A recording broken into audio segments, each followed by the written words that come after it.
Саламатсыз, кадерле дуслар! Без сезнең белән яңа очрашуыбызга бик шат.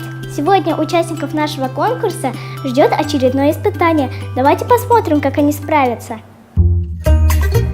Напомним, что жемчужины и батыры уже успели продемонстрировать членам жюри свои кулинарные способности. А сегодня их ждет конкурс рукоделия. Здравствуйте. Здравствуйте. Мы сегодня с вами будем творить волшебное дело. Психолог и сказкотерапевт Наталья Рыкова общий язык со своими подопечными нашла за считанные минуты. Уже почти полвека она работает с детьми. Сегодня маленьким мастерам предстоит выполнить работу в технике точечная роспись. Но сначала сказка. Каждый из нас хоть раз в жизни любовался звездным небом. Впрочем, пусть лучше перескажут наши участники. Вот вы же знаете падающие звезды? И мы рисовали то, что когда звезда падает, она превращается в жар-птицу. И у появившегося малыша она в душе поселяется, ну так можно сказать. Ну вот, и мы на тарелке пытались изобразить жар-птицу. Она должна получиться жар-птица, ну там с украшениями, и раскрасить донышко. Итак, приступаем. На работу им отведено не больше часа. Неужели успеют?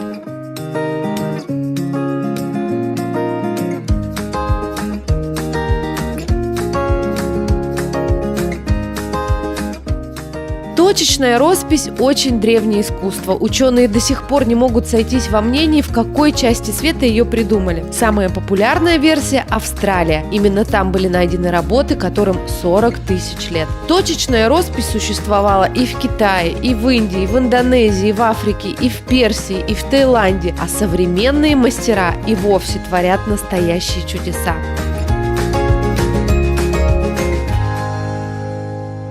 Эта техника не так проста, как может показаться на первый взгляд. Сначала схема копируется через прозрачное стекло, затем наносится рисунок с помощью акриловых красок. Работа с ними требует серьезных навыков. Исправить ошибку не получится. Краски моментально засыхают. Когда увидел, как работают с ними, сразу понял, как надо работать. У меня хорошая память, и я все запоминаю, как надо сделать. Так что наших жемчужин и батыров не напугаешь, они смело берутся за любое дело.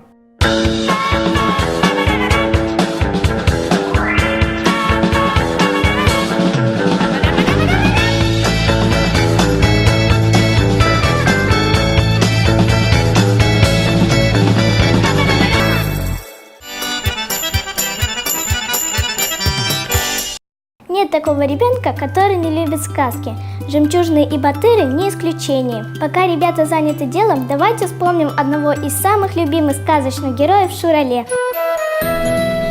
Всемирно известным этого духа леса сделал поэт Габдулла Тукай. Поэма «Шурале» – одно из самых популярных его произведений. Сам Тукай признавался, что написал ее, подражая Пушкину и Лермонтову. Они часто черпали вдохновение в фольклоре. И Тукаю это удалось ничуть не хуже. Сюжет совсем простой, незатейливый, но с какой любовью автор описывает окрестности деревни Кырлай, красоту природы, народные обычаи. Не только поэтому его произведения считают истинно народным. Поступки батыра видят отражение национального характера. Он даже не пытался победить лесного духа силой, а обошел его смекалкой. Так, говорят, на его месте поступил бы каждый татарин. Я үрәкме нәрсә бу?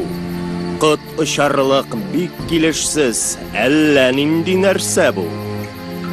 Бик озак торгач карашып, күзне күзгә нык терәп, эндәшә батыр утынчы. Сиңа миннән ни кирәк? Гадәтем, ялыгыз кешеләрне кытыклап үтерәм. Мин әле күргәч сине шатлыгымнан үкерәм. Кил әле, син дә бераз бармакларыңны селкет. Яшь җегет, килче икәү, уйныйк бераз. Кити. Яхшы, сүз дә юктыр.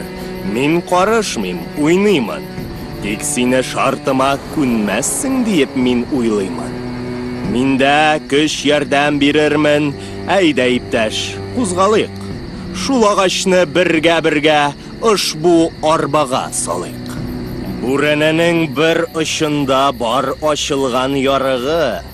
Шул җиреннән нык кына син тот, эй урман сарыгы.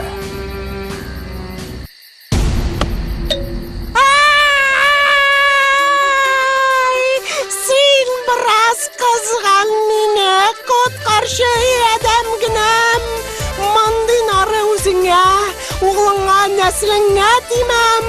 Башкалардан да тидермәм, ул минем дустым диеп.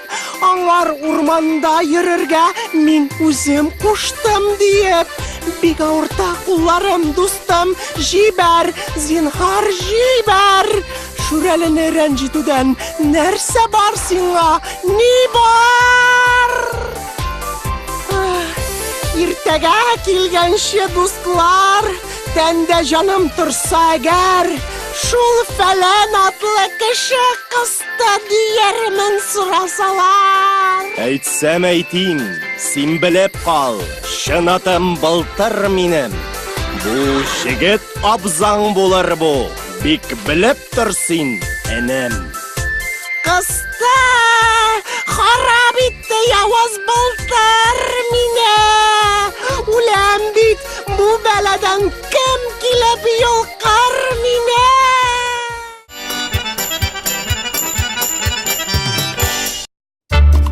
Секунда за секундой, точка за точкой, и каждая из 12 абсолютно одинаковых тарелок становится неповторимой. Красные, синие, зеленые жар-птицы с невообразимым оперением, взмахнув крылом, приземляются на тарелке. Но оценить красоту в полной мере будет возможно после нанесения фона. Каждый из ребят выбрал цвет по своему усмотрению. Кстати, психологи многое могут сказать о человеке благодаря его любимому цвету. Синий выбирают люди целеустремленные, самоотверженные, имеющие свою точку зрения и способные ее доказать. Желтый – цвет позитивных и талантливых людей, умеющих подстраиваться под собеседника. Зеленый нравится личностям уравновешенным, работоспособным, умеющим мыслить логически и объективно оценивать ситуацию. Красный – цвет людей с сильным характером, смелых и уверенных в себе. У Лейсан Назмиевой тарелка ярко-желтая. Ее талант проявился еще в очень юном возрасте. Свое призвание она нашла благодаря художественной школе. Мы там рисуем пастелью, гуашью, делаем оригами. Все. Но и этого уже достаточно. Вообще детство – самый благодарный период для творчества. В этом уверена и детский поэт Елена Сыч. Дети – ее главные читатели и слушатели. Мне кажется, что именно в таком возрасте дети очень творчески активны. Я помню, как мы расписывали шкатулочки пару лет назад. Вот по сравнению с тем, что сделали сегодня дети, я намного хуже выполнила работу. Говорю это не для того, чтобы поддержать, а для того, чтобы сказать, что, видимо, шкатулочки надо было мне расписывать с 9 лет. Именно за то, что конкурс открывает детские таланты, его так ценят родители. Они искренне рады, что у их сыновей и дочерей есть такая возможность. Бүгін менің ұлым қатнашты бүгін матур шондай конкурска. Біз тиішбіз өзіміз балаларыбызны үйретірге, татар тілге, үйретірге матур гына рәсім эшләргә. Алар бүгін пішірділер аш. Алар бүгін эшләделәр матур өчпочма, кыстыбый. Шундай конкурслар безгә кирәк, ул балаларны өйрәтә, белергә безнең татар халык ашларны, татар халык нинди рәсемнәр эшлиләр. Шуның өчен мин үземнең малаемны катнаштым бу конкурска, и ул бик шат мондай конкурста катнашырга. А за что конкурсы «Нани Инжеляр» и «Нани Батырлар» любят сами ребята? Ну, потому что тут всегда можно найти друзей, тут интересно. За честь семьи, за честь народа. Я люблю выступать. Итак, тарелки готовы, оценки поставлены, осталось лишь подвести итоги. Ребята очень хорошо справились с заданием. И, во-первых, у нас был такой момент, что процесс сотворчества и взаимопомощи – это настолько значимо, когда ребята вот в таком общем процессе, они же учатся выстраивать взаимоотношения, друг другу помогать, быть тонкими, чуткими, внимательными по отношению друг к другу. И сейчас весна, наверное, самое время вот перед летними и этими ближайшими каникулами вот такие настройки ребятам получить. Но это задание не последнее. Ребятам еще предстоит сделать кораблик желаний. Если его отпустить в воду, то сбудутся даже самые заветные мечты.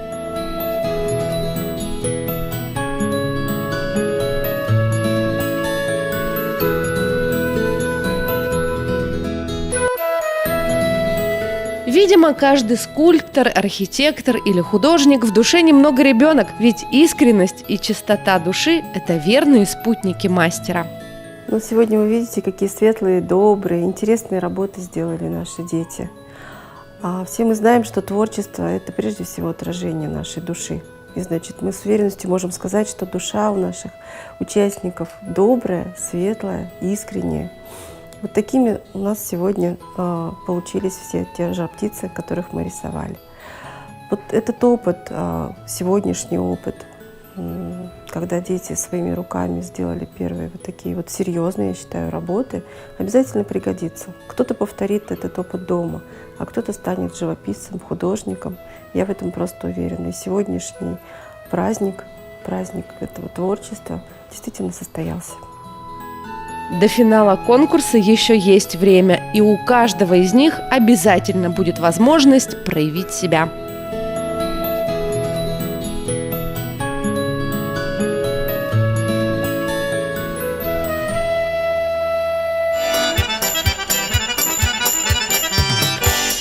На этом наша программа завершается. Мы желаем вам всего самого доброго. Сау булыгыз, яңа ушашуларга кадар.